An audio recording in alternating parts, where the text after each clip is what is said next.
Okay, so I want to get to talking about the idea of the failure of Lamé's proof and the kind of fixing of it in modern number theory for Fermat's last theorem.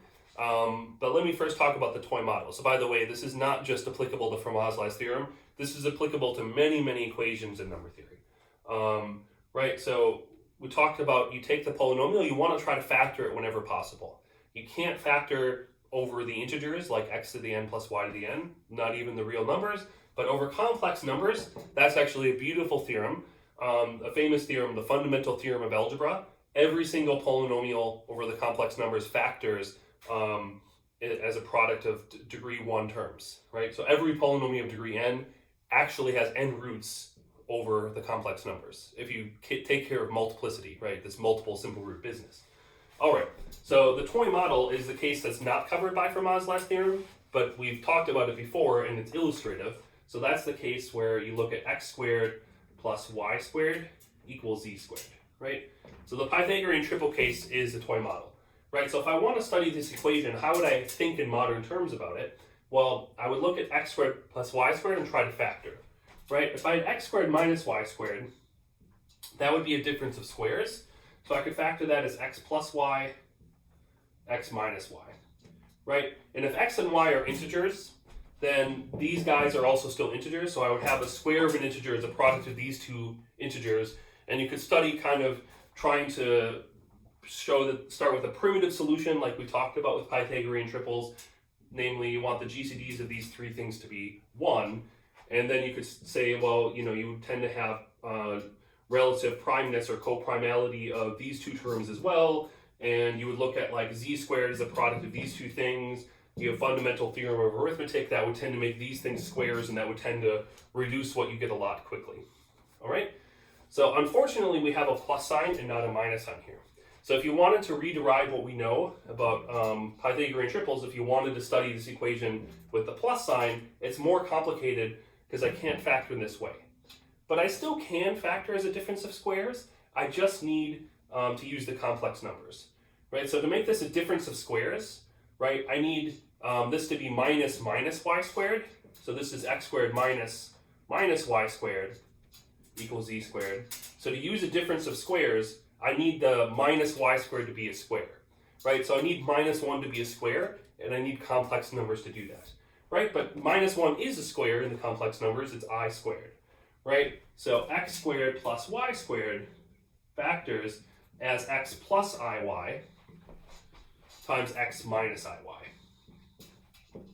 Okay, great. So I can play the same type of game. And then you try to use the same type of elementary number theory business that we're used to. And fortunately, in this case, it actually works out. Right? So basically, let's see, what do I want to say? So here, these factors, x plus iy and x minus iy, x and y are integers, right? So these are in no longer integers, but they're in what we call z of I, right? Which is the set of all a plus bi, such that a and b are in z. So we've talked a little bit about this briefly in the class before, right? So these are called the Gaussian integers. So the Gaussian integers, right? In the complex plane, they just lattice. They're all the points in the plane with integer coordinates, both x and y coordinates. Right? So these things are in z adjoint I, the set of a plus bi's where a and b are integers. All right? So I can factor this integer squared like this in this new number set, z of I. All right? And the fortunate thing is that z of I behaves many ways like the integers. All right? Right? So we talked about this. Again, with this homogeneity, if there's a common factor here, I can just divide everything out. So I can divide out common factors as we talked about, and we can get primitive solutions. So primitive solutions, x, y, z, the original equation. So I can assume I have GCD 1 of the 3 numbers. All right? Then the nice thing is, that z adjoint I works like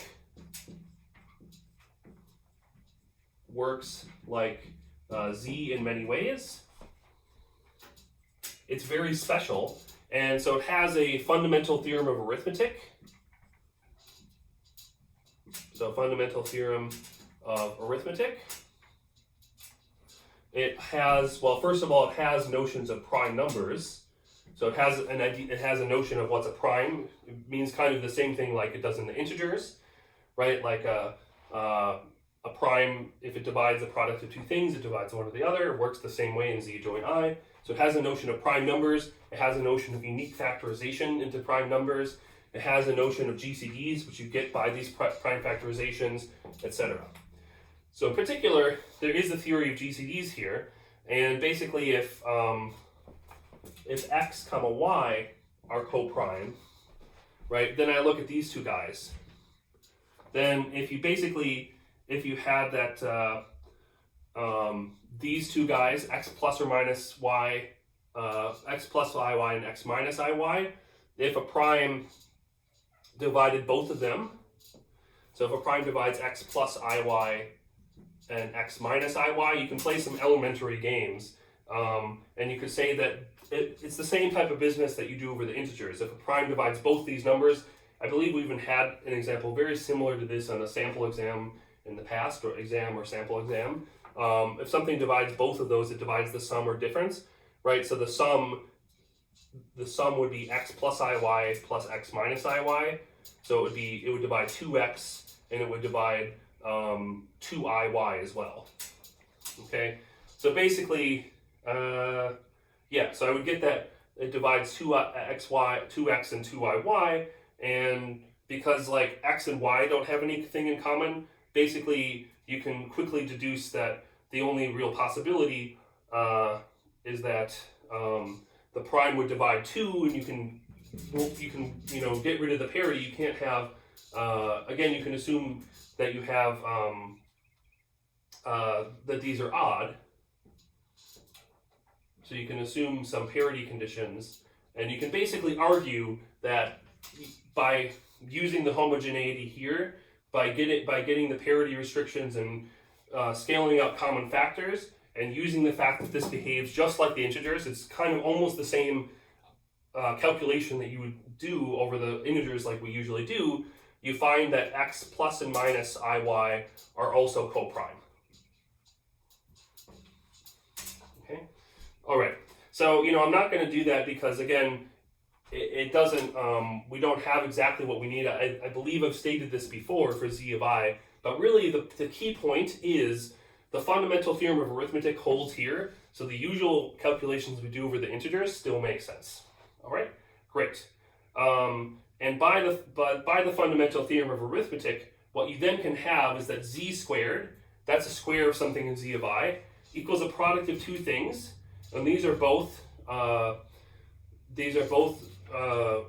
co-prime things in z of I, and you can conclude that both of these things are therefore squares, because same deal by the fundamental theorem of arithmetic, right? If I have a square of an integer equals a product of two other integers that are co-prime, both of those things are squared. Just look at the prime factorization. Anyway, so that's kind of the mantra of how you do it in this toy model, which isn't the case of Fermat's last theorem. But we know that solutions hold here, so we will actually find solutions if we try to carry out this project. And we do have the fundamental theorem of arithmetic here that makes things nice, and you can actually study it. So what if I replace 2 by higher powers of n? Well, I'll talk a little bit about that in the next video.